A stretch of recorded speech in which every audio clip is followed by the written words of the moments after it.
증세와 기본소득, 진실 앞에 정직해야 합니다. 1. 기본소득은 증세를 전제로 한 복지적 경제정책입니다. 국민 총 생산 중 사회복지 지출은 오스트 평균이 21.8%인데 우리는 10.9%에 불과한 저부담자 복지 사회입니다. 고부담 고복지의 북유럽 사회는 고사하고 OECD 평균만 이르려 해도 최소 연 200조 원을 증세해야 합니다. 세금 자체는 안보와 질서, 복지에 쓰여 납세자에게 도움되지만 낭비된다는 불신 때문에 혐오와 저항이 생깁니다. 세금이 나를 위해 쓰인다고 확신되면 저항할 이유가 없습니다. 전액 배분되어 90%의 국민이 납부액보다 수령액이 많은 기본소득 목적세에서는 조세 저항은 문제되지 않습니다. 소멸성 지역화폐로 기본소득을 지급하면 복지 확충의 경제성장 효과를 내고 성장과 실을 대부분 차지하는 고액납세자도 만족합니다.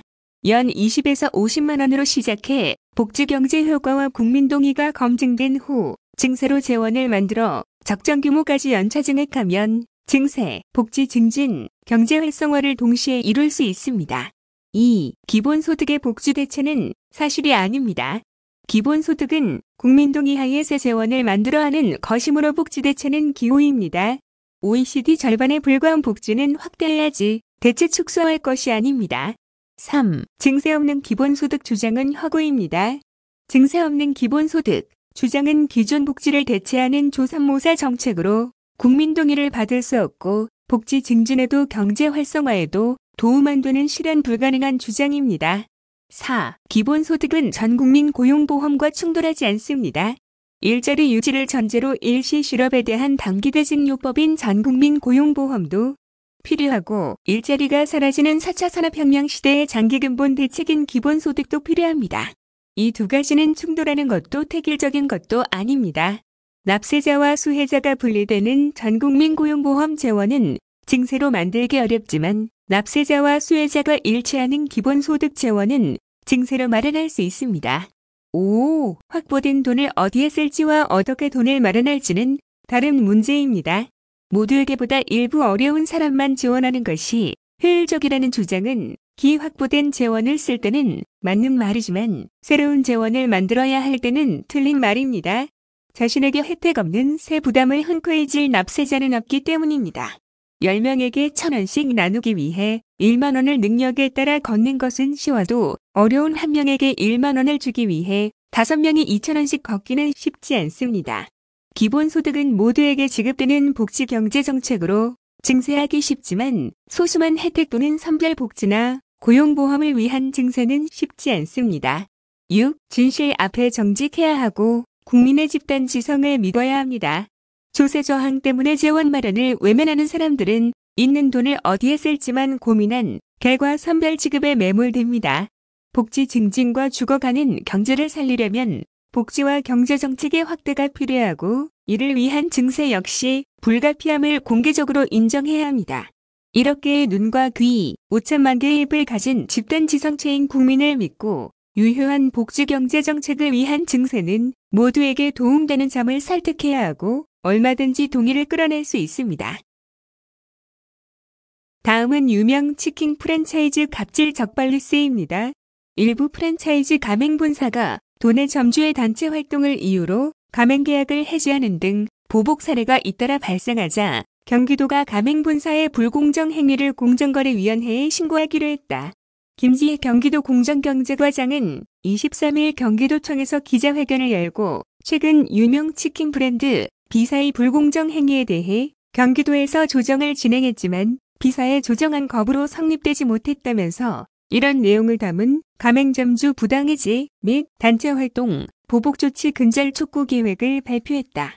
치킨 브랜드 비사는 지난해 가맹점주단체 회장 A씨에게 일방적으로 가맹계약 해지를 통보하면서 해지 사유를 구체적으로 밝히지 않았다.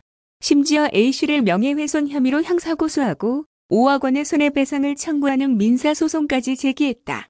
비사는 A씨뿐만 아니라 2018년부터 최근까지 전국의 점주단체 간부들에게 가맹계약 해지를 통보하거나 점주단체에서 퇴출시킨 것으로 나타났다. 가맹사업거래의 공정화에 관한 법률 제14조의 2제 5항은 가맹본사가 가맹점주의 단체 활동을 이유로 가맹점주에게 불이익을 제공하는 행위를 금지하고 있다. 도는 이 사건과 관련해 지난 1월 조정 착수 후 A씨와 4차례 면담, 비사, 대상 2차례 조사 뒤 경기도 가맹사업거래 분쟁조정협의회에 안건을 상정했다. 외부 전문가들로 구성된 분쟁조정협의회에서는 비사의 행위를 불공정 행위 소지가 있다고 판단하고 A씨에게 적정 금액의 손해배상을 하는 것을 조정안으로 제시했다. 그러나 비사는 최종 조정안에 대해 거부 의사를 밝혀 조정이 성립되지 못했다. 이처럼 단체 활동 부당해지 행위가 계속 발생함에 따라 도는 공정위에 이를 직접 신고해 조사를 촉구할 계획이다. 나아가 지방정부가 불공정 행위를 지속적 감시, 감독할 수 있는 조사권과 처분권을 가질 수 있도록 관련 법 조항을 개정해 줄 것을 국회와 정부에 요청할 방침이다. 김 과장은 이에 대해 지역사정과 특성을 잘 아는 지방정부의 가맹사업 분쟁조정권과 더불어 조사권과 처분권이 있다면 가맹점주의 권리 구제가 보다 실질적이고 신속하게 이루어질 것이라고 주장했다. 경기도는 지난해 공정거래위원회로부터 가맹, 대리점 분야의 본사와 점주 간 분쟁 조정 권한을 위임받아 경기도 공정거래지원센터에서 분쟁을 조정해왔다. 가맹사업법 제16조와 21조는 가맹사업거래 분쟁조정협의회를 광역에 둘 수 있으며 협의회에서 가맹사업거래의 분쟁에 관한 사항을 조정하도록 하고 있다. 그러나 그 외의 불공정거래 행위를 감시, 감독할 수 있는 조사, 처분에 관한 지방정부의 역할은 명시되어 있지 않다. 아울러 도는 도내 가맹 분야의 해지나 단체 활동 방해에 대한 실태를 파악하기 위해 6월 중으로 치킨업종 분야부터 우선적으로 불공정행위 실태 조사를 진행할 계획이다. 또 점주가 단체 구성 및 지원이 필요한 경우 전문가를 연결해 단체 설립 절차나 조직 관리 등을 컨설팅 받을 수 있는 단체 활동 지원 사업을 7월 시범적으로 추진할 예정이다.